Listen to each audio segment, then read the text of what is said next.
Welcome to the Campervan channel, the place for advice, information and inspiration on campervans built on every type of Volkswagen Transporter. This video is an introduction to the daddy of them all, a genuine motoring icon. A humble van that became one of the most recognised and adored vehicles in automotive history. Big build up there, but it's all true. Enjoy our overview of the Splitty, the original Transporter, the T1. If your pride and joy is a camper based on a VW Transporter, you might find it hard to believe that it's descended from this. It's a Plattenwagen, a motorised trolley built on an early VW chassis that was used to ferry parts around the Volkswagen factory as it recovered from the devastation of the Second World War. Dutch VW importer Ben Pont spotted these curious vehicles on a visit to the factory in 1946. They gave him an idea, and he did a quick drawing on how he thought their basic layout could be used to create a light van for German businesses. It may look a bit back of a cigarette packet, but it includes all the key characteristics that were to become part of a world-beating van. An up-front forward control driving position above the front wheels, a rear-mounted engine over the back axle, and a huge cargo space in between. After developing prototypes, VW finally revealed its all-new van in November 1949 and went into production on March the 8th, 1950. At first glance, it does look a bit like a brick, but to stop it having the aerodynamics of one, the front panel is V-shaped, as is what's probably the most distinguishing feature, the split windscreen. It's the reason this first generation of Transporter is also affectionately nicknamed the Splitty. Today we also call it the T1, indicating it's the first Transporter, but that's with the benefit of hindsight. For Volkswagen, this new model was the Type 2, the Beetle was the Type 1. The first phase of Splitties, built until 1955, are often referred to as the barn doors. It's got nothing to do with the double doors on the passenger side of the cargo compartment, but refers to the enormous door that covered the engine compartment on the back. Other clues to the identity of barn doors are there's no tailgate, and there's no peak over the windscreen. That came later. Inside, the barn doors had the petrol tank and spare wheel in the engine compartment, and the first engines were 24 horsepower air-cooled units straight out of the Volkswagen Beetle.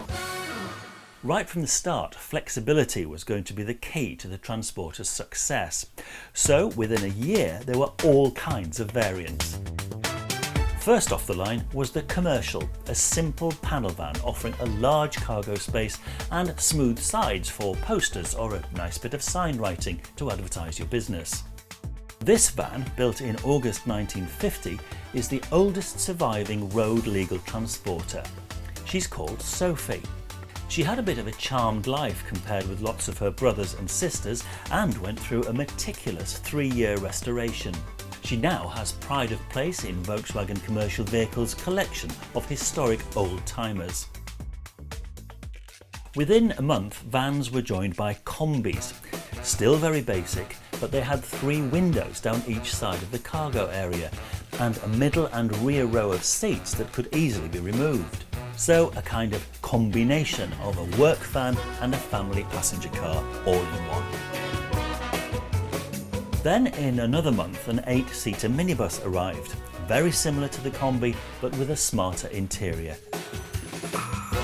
But in June 1951, Volkswagen took minibuses to new heights with the Microbus Deluxe. Some versions of these classic buses are the most sought after and expensive V-dubs on the planet.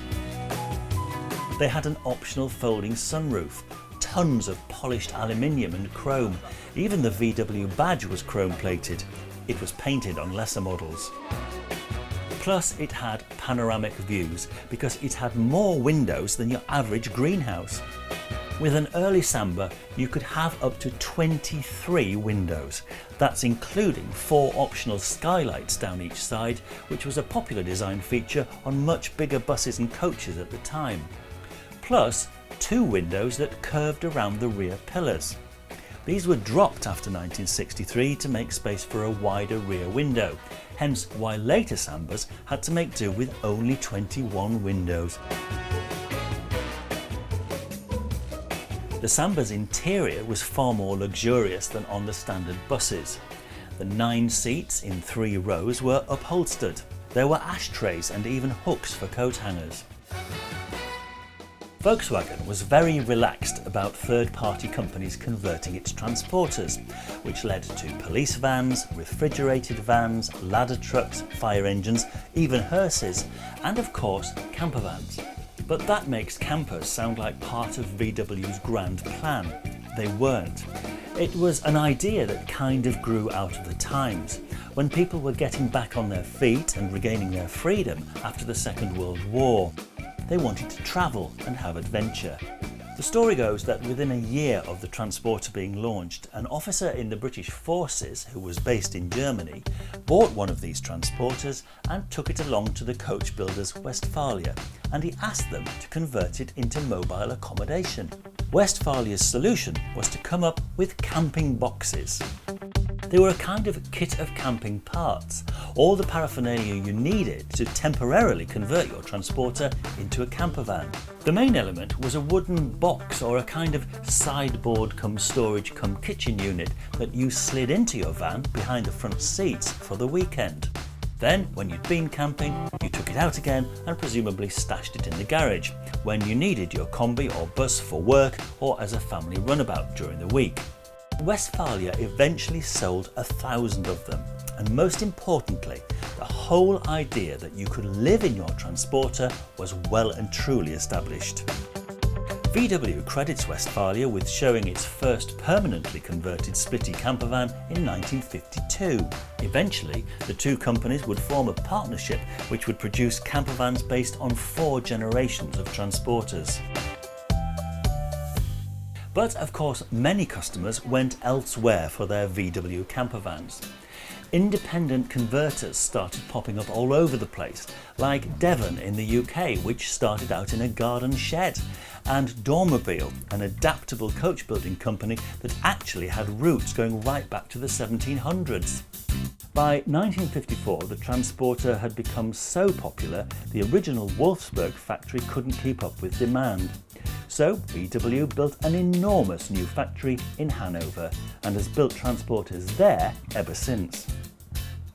From 1955 we kind of moved into a second phase of Splitty production.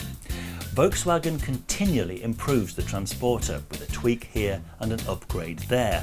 But in 1955 there was a flurry of changes. The barn door was replaced by a smaller cover for the engine compartment. There was a full-width dash, and of course the transporter got its peak over the front windscreens. It includes air vents for the new ventilation system. 1958 saw the arrival of the crew cab or the double cab pickup. Flashing indicators replaced the semaphore. 1962, the transporter finally gets a petrol gauge fitted as standard. How did they manage for 12 years without that? And in 1963, there were some style changes. The front indicators became the larger fisheye style. Panel vans get the option of sliding doors, and the tailgate is enlarged. Oh, and in 1965 you got a foot switch to dip your headlights, and a year later 12-volt electrics finally replaced the 6-volt system.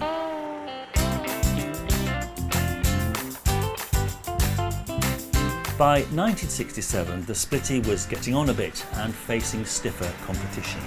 It was time to make more fundamental changes, and a whole new model was in the wings. Splitty production in Germany halted in 1968, but not before VW had rolled out just over 1.5 million of them.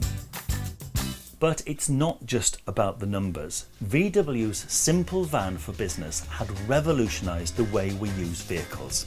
And yes, there were camper vans based on other vehicles, apparently, but it was the VW Transporter, these days referred to as the T1, that set the standard, made camper vans cool, and paved the way for the millions of VW campers that followed. Don't forget to subscribe to the channel, click on that bell icon, and that way you'll hear about every new video that comes off our assembly line. But for now, thanks for watching.